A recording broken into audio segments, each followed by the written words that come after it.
한 주 동안 잘 지내셨어요? 네. 여러분, 외국인들이 한국에 와서 가장 놀라는 게 뭔지 알아요?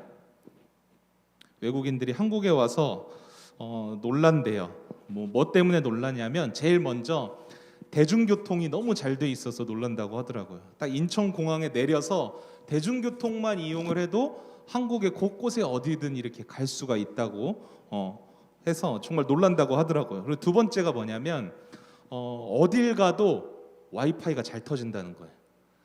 외국에는 막 한정적인 곳에, 그것도 건물 안에만 들어가야지 보통 대부분 그 와이파이가 터지거든요. 인터넷이 되는데 그것도 엄청 느려요. 막 뭐 사진 하나 보려면은 막 몇 분 기다려야 되고. 그런데 우리나라는 지하철에서도 터지고 길을 가다가도 터지고 공원에서도 터지고, 그래서 놀란다고 하더라고요. 그리고 세 번째는 뭐냐면 배달 음식이래요. 배달 음식. 그러니까 언제나 어디서나 음식을 시켜 먹을 수 있고 그 종류도 엄청 요즘은 다양하잖아요. 그래서 놀란다고 해요. 여러분들이 아마 지금까지 제가 세 가지 얘기한 거는 아마 조금 이제 많이 들어봤을 거예요. 그런데 마지막으로 이거를 경험하면 진짜 외국인들은 놀라는 수준을 떠나서 완전 멘탈이 붕괴된다 그래요. 우리나라 와서 딱 이걸 경험하면. 그게 뭔지 알아요? 민방위 훈련이에요. 민방위 훈련. 여러분들 민방위 훈련 그 하는 거 본 적 있어요?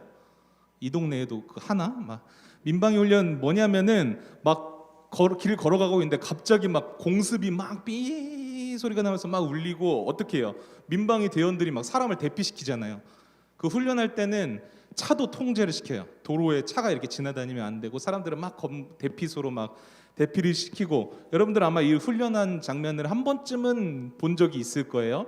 그런데 외국인들은 이런 훈련을 모르잖아요. 그죠?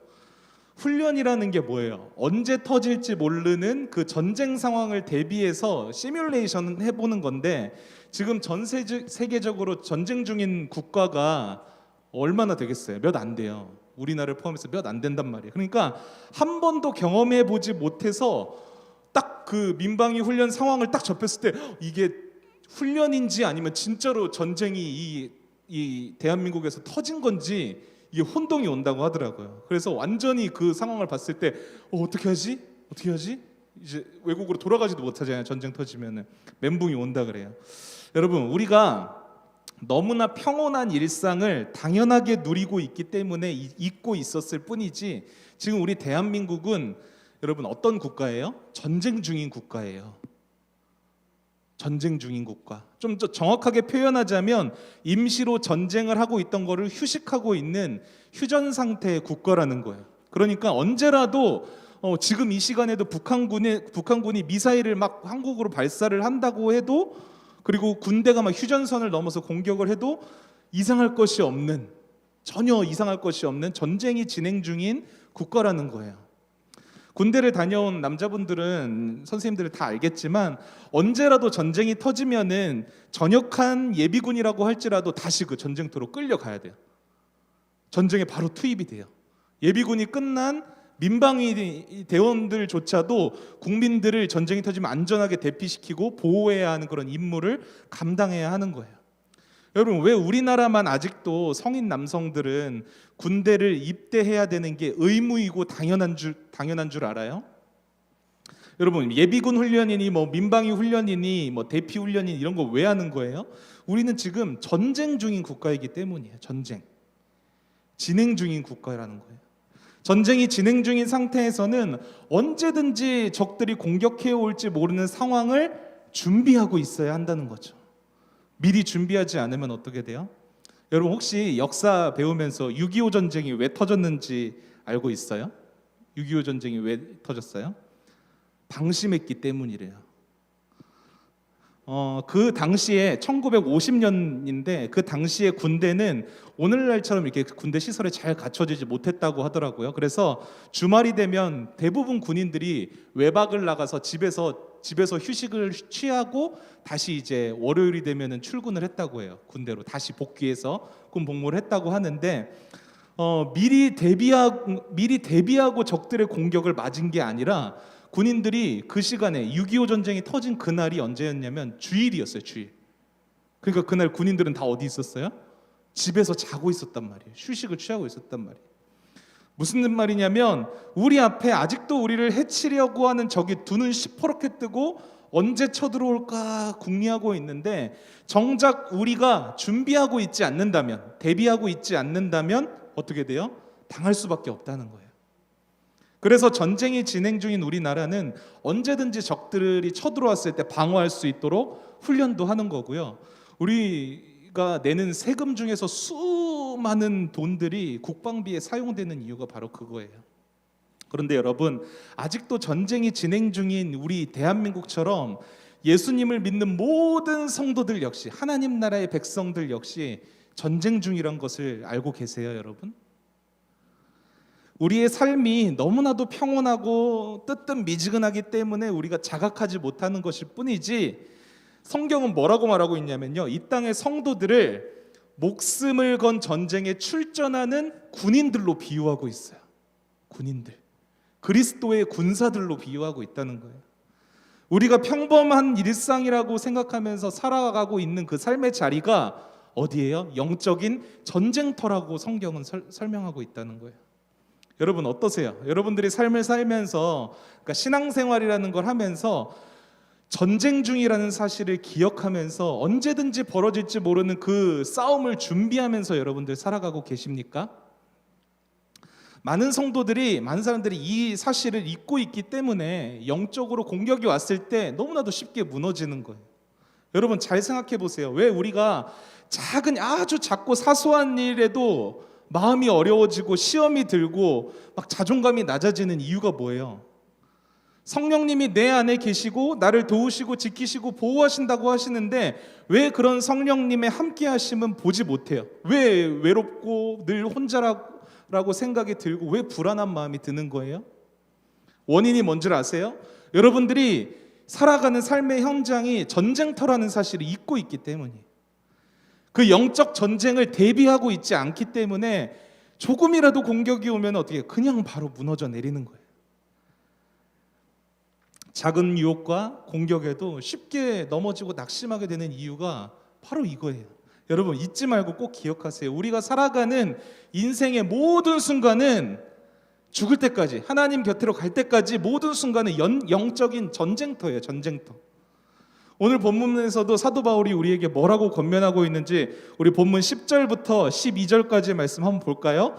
끝으로 너희가 주 안에서와 그 힘의 능력으로 강건하여지고 마귀의 관계를 능히 대적하기 위하여 하나님의 전신갑주를 입으라. 우리의 씨름은 혈과 육을 상대하는 것이 아니요 통치자들과 권세들과 이 어둠의 세상 주관자들과 하늘에 있는 악의 영들을 상대함이라. 여러분 이 구절을 보면 우리가 정말 확실하게 각인시켜야 할 한 가지가 있어요. 그게 뭐냐면 우리의 적이 누구냐는 거예요. 적. 전쟁 중이라고 했잖아요, 우리가. 그렇죠? 전쟁이면은 당연히 적이 있어야 되잖아요. 여러분 우리의 적은 누구예요?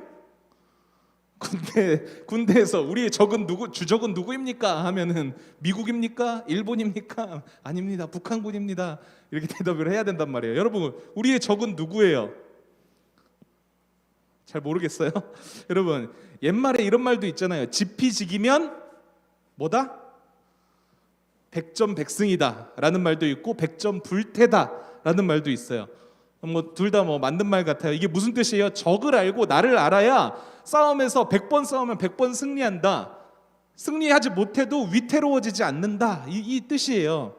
여러분 우리가 영적 전쟁에서 승리하기 위해서는, 위험해지지 않기 위해서는 적이 누군지를 분명히 알아야 한다는 거예요. 적. 우리의 그럼 적은 누굽니까?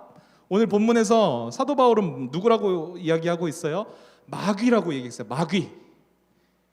마귀의 관계를 능히 대적하기 위하여 하나님의 전신갑주를 입으라. 우리의 적이 누구라고요? 마귀.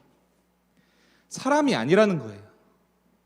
마귀는 여러분 사람, 옆에 있는 친구가 마귀 같은 행동한다고 해서 옆에 있는 친구가 적이 아니라요, 영적인 존재, 하나님을 대적하는 영적인 세력들이 사탄 마귀라는 거예요. 우리의 적이라는 거예요. 사람이 아니라는 거죠. 그러니까 내 옆에서 나를 힘들게 하는 그 어떤 사람이나 나를 괴롭히고 나에게 상처를 주는 그 어떤 사람은 우리의 적이다, 아니다? 아니다. 아니다. 어떤 상황이나 어떤 문제들은 우리의 적이다, 아니다? 아니다. 우리의 적은 그 뒤에 있는, 그 뒤에 숨어 있는 마귀라는 거예요.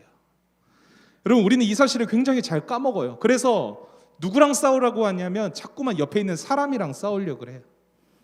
어떤 상황이나 문제들을 하고만 자꾸 싸우려고 그래요. 그런데 여러분, 성경은 분명히 말하고 있어요. 지금 나를 하나님께로 멀어지게 만드는 그 모든 문제와 상황, 또 누군가, 어떤 사람, 부정적인 그런 감정들, 이런 것들은요, 마귀가 우리를 넘어뜨리려고 하는 수단일 뿐이라는 거예요. 수단. 바울도 이런 우리의 착각을 깨우쳐 주기 위해서 뭐라고 말하고 있습니까? 우리의 싸움은 혈과 육을 상대하는 게 아니다. 혈과 육이 뭐예요? 사람이잖아요. 사람. 피와 살로 이루어진 사람이 아니에요. 적은 영적인 존재. 우리 눈에는 보이지 않지만 하나님과 우리 사이를 멀어지게 만드는 그 영적인 사탄 마귀가 우리의 적이라는 사실을 기억해야 하는 거예요. 여러분, 이게 무슨 말이냐면은 우리가 살아가는 그 삶이 영적 전쟁터라고 했잖아요. 우리가 삶에서 영적인 눈으로 봐야 된다는 거예요. 영적인 눈으로.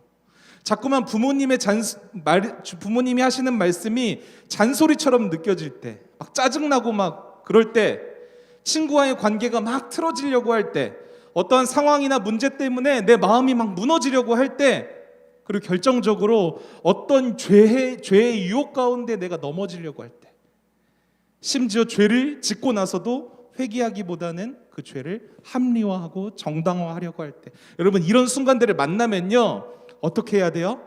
영적으로 봐야 된다는 거예요. 영적으로. 내 옆에 있는 친구가 나의 마음을 막 괴롭게, 그러면은 그 괴롭게 만드는 원인이 누구에게 있다는 거예요? 그 친구가 아니에요.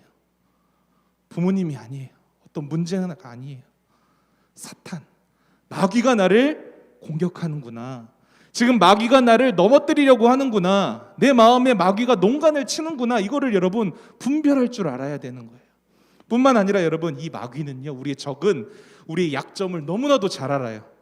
내 컴플렉스가 뭔지, 내 어디를 툭 건들면은 우리가 쉽게 무너지는지, 그 우리의 약점을 너무나 잘 알아서 약점을 집요하게 공격한다라는 거예요. 그래서 우리가 조금만 방심하면 이 영적 싸움에서 질 수밖에 없어요. 너무나도 다행인 것은 마귀가 우리의 어떤 부분을 공략하는지 성경에서 이미 다 알려주고 있어요. 심지어 그 마귀의 공격에 우리가 어떻게 반격해야 하는지까지, 어떻게 하면 이길 수 있는 것까지 다 알려주고 있어요. 성경 어디에서 나오냐면요, 여러분, 예수님이 광야에서 시험 받으신 사건에 대해서 들어본 적 있으시죠? 예수님이 광야에서 40일 동안 금식하시다가 마귀가 나타나잖아요. 그래서 세 가지 시험을 주잖아요. 기억나죠? 주일학교 때 아마 다 배웠을 거예요. 여러분, 마태복음 4장 1절 말씀을 보면 이렇게 기록하고 있어요. 그때에 예수께서 성령에게 이끌리어 마귀에게 시험을 받으러 광야로 가사. 이게 무슨 말이에요? 예수님이 광야에 왜 가셨다는 거예요? 마귀한테 시험 받으러 가신 거예요. 그러니까 예수님은 그냥 우리처럼 가만히 살고 있다가 난데없이 마귀가 공격을 한 게 아니라 일부러 목적을 가지고 마귀한테 시험을 받으러 광야로 가셨다라는 거예요. 그러니까 군인들이 훈련을 하는 것과 똑같은 거예요. 그 전쟁을 대비해서 훈련 상황을 만들어 놓잖아요. 뭐 가상의 적도 이렇게 만들어 놓고 그 전투를 벌이는 것과 똑같이 예수님께서는 그 영적 전쟁의 모의 상황, 훈련 상황을 우리에게 보여주시는 거예요. 왜? 보고 좀 배워라. 너희들이 나중에 마귀의 공격이 왔을 때 이렇게 대처해라. 이 말씀을 하는 거예요. 여러분, 예수님은 그 광야에서 무려 40일 동안을 밤낮으로 먹지 않으셨다고 해요. 40일 동안. 여러분, 한 4시간만 굶어도 배고프죠, 그죠? 지금 배가 좀 고플 것 같은데, 그때에 그 너무나도 배고프고 힘든 상황 가운데 마귀가 나타나서 예수님을 시험해요. 첫 번째 시험이 뭐예요? 야, 네 주변에 떨어진 그 돌덩이들을 떡덩이가 한번 되게 해봐라. 이렇게 시험하잖아요. 여러분, 이 첫 번째 시험은 어떤 걸 의미하냐면 우리가 삶 속에서 만나는 가장 많은 경우의 영적 싸움이에요. 바로 우리 육신의 정욕에 관한 문제예요. 육신의 정욕, 육신의 욕심. 여러분, 40일 동안 굶으셨으니까 제일 뭐가 필요하겠어요? 뭐가 제일 필요하겠어요? 물, 음식이 제일 필요할 거 아니에요, 그죠? 먹는 것 앞에서 쉽게 넘어질 수밖에 없는 상태이셨다는 거예요. 가장 기본적인 인간의 욕구까지도 우리는 뭘로 봐야 돼요? 영적 전쟁으로 봐야 돼요. 배고파서 막 짜증나고 잠을 잘 못 자서 막 감정적으로 갈 때 뭐예요? 사탄이 그걸 가지고 우리를 공격하는 거예요. 그 영적 전쟁으로 볼 수 있어야 한다는 거예요. 여러분, 두 번째 시험은 뭐예요? 예수님의 성전 꼭대기로 끌고 갑니다. 그래서 세워놓고 말해요. 야, 네가 진짜 하나님의 아들이면 거기서 한번 뛰어내려봐. 하나님이 천사를 보내셔서 너를 살려주시지 않을까? 여러분, 이건 뭐예요? 한마디로 야, 네가 가진 능력과 네가 가진 배경을 한번 자랑해봐. 네가 가진 능력을 한번 자랑해봐. 여러분, 누구나 내가 가진 능력을 자랑하고 싶어해요. 그죠? 나 좀 뭐 잘하면은 막 사람들 앞에서 뽐내고 싶고 드러내고 싶어 하잖아요. 그죠? 심지어 그 능력을 가지고 이 세상에서 성공하고 싶어 해요. 높은 자리에까지 가고 싶어 해요. 많은 사람들이 뭐 이런 거를 당연한 거라고 생각하지만 여러분, 그렇지 않아요. 사람의 능력만을 의존하는 사람은, 나 자신의 능력을 의존하는 사람은 반드시 멸망하게 돼 있어요. 왜냐하면 자기 자신의 능력만 의지하면 하나님을 보지 않거든요. 그래서 내 능력을 자랑하고 싶어지고 하나님을 의지하고 하나님의 능력을 구하기보다는 나를 의지하고 내 방법과 내 생각을 의지하는 그 마음이 드는 것도 뭐라는 거예요? 마귀가 나를 공격하는 거예요. 영적 전쟁으로 봐야 한다는 거죠. 마지막 세 번째 시험은 뭐예요? 마귀가 이번에는 예수님을 높은 산으로 데리고 가서 온 세상 만물을 다 보여줘요. 세상에 있는 영광을 보여줘요. 그러면서 말합니다. 야, 만약에 네가 나한테 지금 엎드려서 경배하면, 나를 섬기면 이 모든 거를 내가 보여주고 있는 모든 걸 너한테 줄게. 여러분, 이게 뭐예요? 우리가 제일 약한 부분이죠. 세상의 영광이에요. 돈과 명예와 권력과 이 세상에서 떵떵거리면서 막 성공하면서 살아가고 살 수 있는 것들이죠. 여러분, 이런 물질의 유혹과 세상에서 뭔가를 얻어내고자 하는 그런 욕심까지도, 그런 마음이 드는 것조차도 우리는 영적 전쟁으로 봐야 된다는 거예요. 이 마귀의 여러분 세 가지 시험을 다시 한번 여러분들 생각해 보세요. 인간의 기본적인 욕구, 인간의 능력을 자랑하고 의지하려는 마음, 세상이 주는 영광, 물질적인 것들. 여러분, 이 예수님께서는 이 세 가지의 시험을 받으셨다는 것은요, 우리들이 이 세상에서 살면서 받는 영적 전쟁에 이 모든 것들이 다 포함된다라는 거예요. 이 세 가지의 시험들, 곧 마귀가 공격하는 이 수단들은 하나같이 우리를 하나님으로부터 멀어지게 만드는 것들이에요. 그래서 생명의 길로 향하고 있는 우리를 죽음의 길로 끌고 가는 거예요. 여러분, 이게 마귀의 전략이라는 거죠. 여러분, 그럼 예수님이 이 세 가지 시험을 어떻게 이기셨어요? 다 배웠죠? 예수님이 막 어떤 신적인 능력이나 막 권세로서 마귀를 무찌르셨나요? 아니죠. 예수님은 이 모든 시험을 이길 능력이 있으신 분이었어요. 그러나 그 능력을 사용한 것이 아니라 철저하게 하나님의 말씀을 의지해서 사탄에게 대응하십니다. 여러분, 예수님이 왜 굳이 광야로 시험을 받으러 가셔서 굳이 자신의 능력으로 마귀를 물리친 것이 아니라 하나님의 말씀만 의지해서 그 시험을 이기셨을까요? 그걸 왜 우리에게 알려주셨어요? 우리도 예수님처럼 광야 같은 인생 속에서 그런 영적인 시험을 받을 때가 분명히 있기 때문이에요. 그때에 그런 상황이 우리에게 왔을 때에 무엇으로 마귀에게 승리할 수 있는가를 분명히 알려주시고자 굳이 예수님이 광야에 가셔서 시험을 받으셨다는 거죠. 그래서 우리는 이 광야에서 시험 받으신 예수님의 모습을 롤모델로 삼아야 되는 거예요. 분명히 여러분들도 살다 보면 이 세 가지 종류의 유혹과 시험이 찾아오게 될 거예요. 여러분, 그럴 때 오늘 말씀을 기억해야 한다는 거죠. 아, 이거는 영적 전쟁이구나. 내가 지금 이거를 내 안에 드는 이 욕심과 이 마음이 영적인 전쟁이구나. 이걸 캐치해 내셔야 한다는 거예요. 그래서 어떻게 해야 돼요? 내 생각대로, 내 감정대로, 내 능력대로 처리하는 것이 아니라 예수님이 여러분 어떻게 시험을 이기셨는지를 기억해 보세요. 어떻게 이기셨죠? 예수님조차도 하나님의 말씀을 의지해서 이 시험들을 이기셨어요. 그럼 우리가 해야 될 건 뭐예요? 우리도 하나님의 말씀을 의지해야 된다는 거죠. 하나님의 말씀 붙들어야 되는 거죠. 근데 좀 막연하죠. 하나님의 말씀 붙들는 게 뭐야? 조금 더 디테일하게 우리가 이런 마귀의 영적 공격을 어떻게 대비해야 하는지 사도 바울이 오늘 말씀을 통해서 알려주고 있다는 거예요. 본문 13절 여러분 한번 보실래요? 그러므로 하나님의 전신갑주를 취하라. 이는 악한 날에 너희가 능히 행한 후에 서기 위함이라. 여러분 이 말씀을 보면 하나님의 전신갑주로 우리가 무장되어야 함을, 준비되어야 함을 알려주고 있어요. 많이 들어봤죠? 전신갑주. 우리 유초등부 유치부 그런 데서 전신갑주 말씀 배우면서 막 그림 군인 한 명 그려놓고 막 방패 막 무기 막 이런 거 막 해놓고 이게 뭐다 이렇게 설명해 주는 거 막 많이 들어봤잖아요. 그죠? 아마 여러분들이 여러 번 설교를 통해서 들은 내용일 거예요. 그러니까 한번 짧게 이 내용에 대해서는 복습한다고 생각하면서 한번 들어보세요. 먼저 진리로 띠를 띠래요. 그러니까 진리이신 하나님을 알아야 된다라는 거예요. 여러분 하나님에 대해서 얼마나 아세요? 잘 모르죠, 그죠? 하나님이 어떤 분이시고 하나님이 어떤 일을 하셨고 나와는 어떤 관계가 있는지 알아야 한다라는 거예요. 알아야지 우리가 마귀의 공격에 대처할 수 있다라는 거예요. 두 번째 뭐예요? 의의 호심경이에요. 호심경은 가슴을 보호하는 방어구죠. 가장 중요하죠. 이 심장이 있으니까. 의라는 게 뭐예요, 여러분? 의는 그냥 일반적으로 봤을 땐 도덕적으로 착하고 정직한 것을 말하는데 그런 것이 아니에요. 성경에서 의는 예수 그리스도의 의를 말하는 거예요. 그러니까 죄인들을 대신해서 십자가에서 죽으시고 다시 부활하심으로써 죄인들을 뭐라고 말씀해 주고 계세요? 의인이다. 너희들은 이제 더 이상 죄인이 아니라 의인이다 라고 칭해 주셨어요. 이걸 좀 어려운 말로 칭의라고 말을 하는데 바로 이것을 말하는 거예요. 세 번째 뭐예요? 복음의 신발을 신어야 한다라고 해요. 복음의 신발. 복음은 여러분들 잘 아시죠? 네 번째로 넘어갈게요. 네 번째는 믿음의 방패예요. 주님을 믿는 믿음이 사탄의 공격에서 우리를 지켜주는 방어구가 된다라는 것이죠. 다섯 번째는 투구, 구원의 투구라는 거예요. 이것도 그냥 넘어갈게요. 마지막으로 검인데 유일한 공격 무기예요. 검. 그죠? 나머지는 다 방어구인데 검만이 유일한 공격 무기인데 성령의 검이에요. 성령의 검. 예수님께서 마귀에게 시험을 당하셨을 때 반격하신 게 뭐였어요? 마귀를 다시 반격해서 공격한 게 뭐였어요?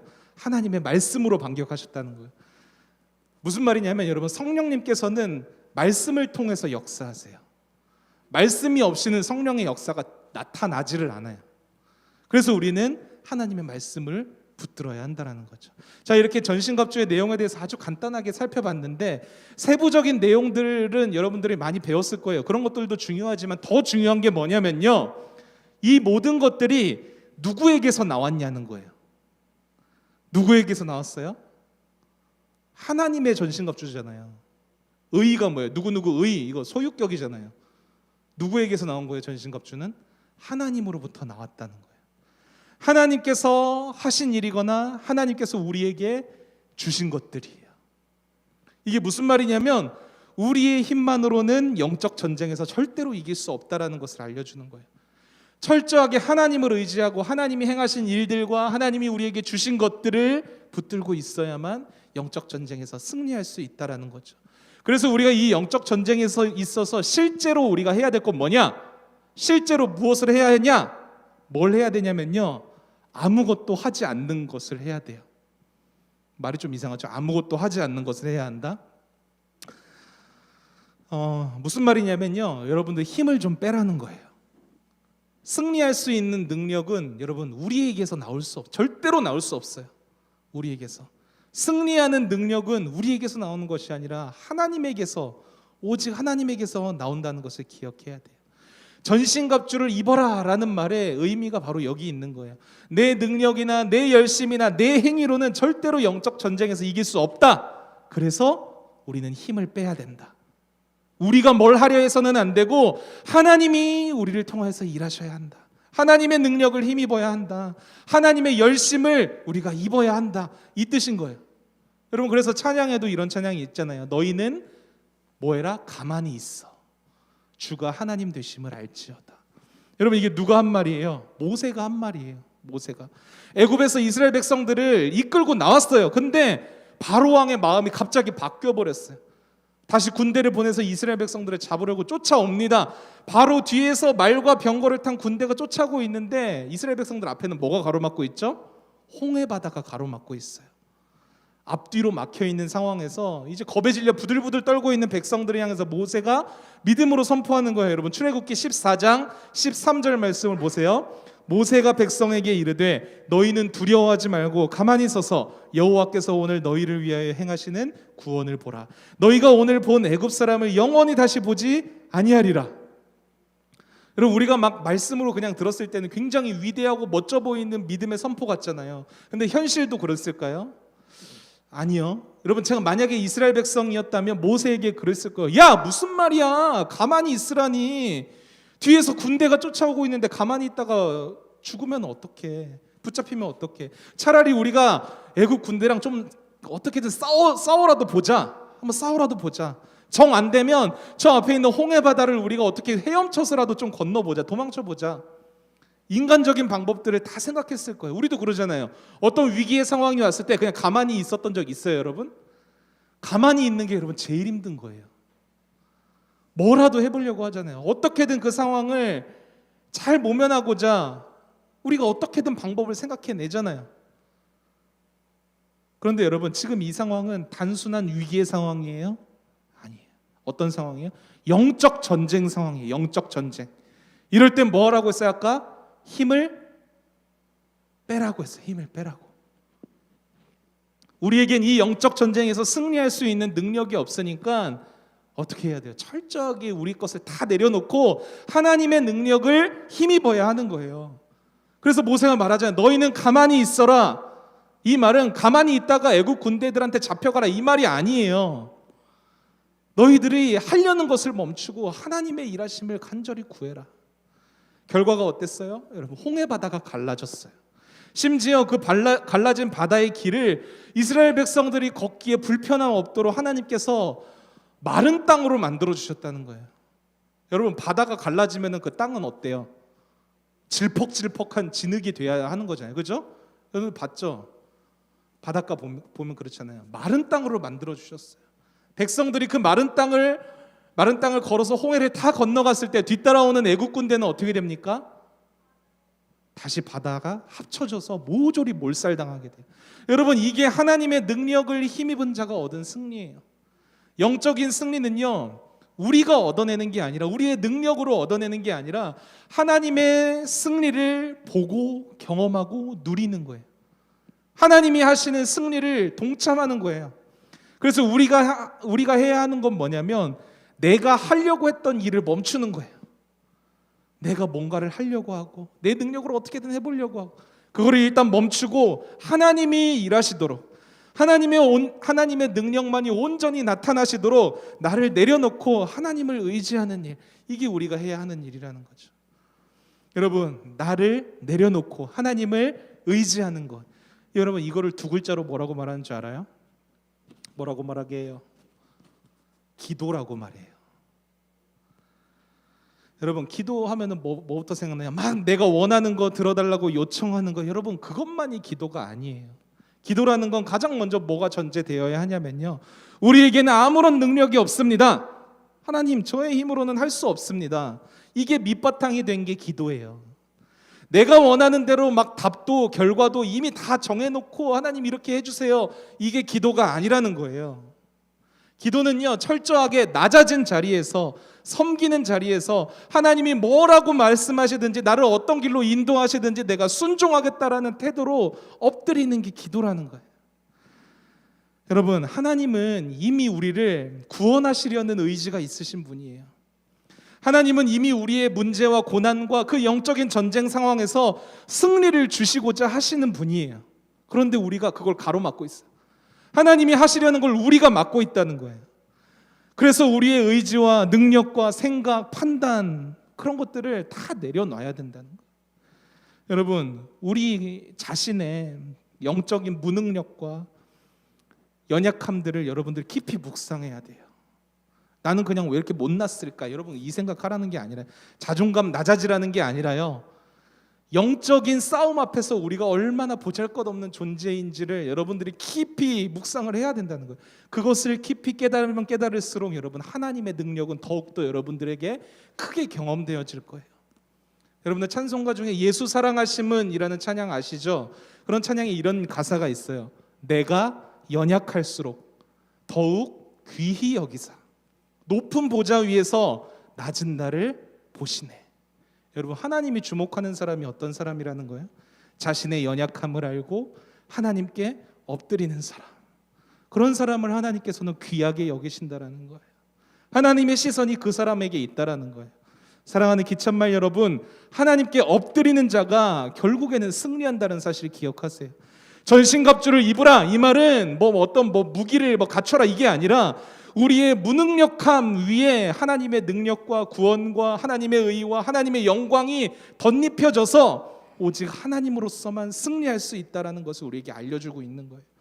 바라기는 여러분들이 좀 하나님 앞에 좀 깊숙하게 엎드리는 시간을 좀 가지셨으면 좋겠어요.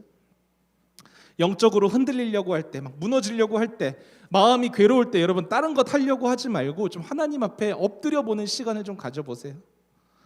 개인적으로 저 또한 하나님 앞에서 그렇게 낮은 모습으로 엎드렸을 때 주님을 깊이 만났어요. 그곳에서 하나님께서 저에게 주신 소명을 발견했고요. 제가 이 목회 사역자의 길을 걸어갈 수 있는 확신과 믿음도 주셨어요. 여러분들도 충분히 경험할 수 있다라는 거예요. 영적 전쟁이라고 느껴질 때마다 어떻게 해야 돼요? 하나님 앞에 엎드리세요. 하나님만을 의지하시고요. 결국에는 그 하나님이 주시는 승리를 날마다 경험할 수 있는 우리 기찬말 모든 지체들이 될 수 있기를 예수님의 이름으로 축복합니다. 아멘.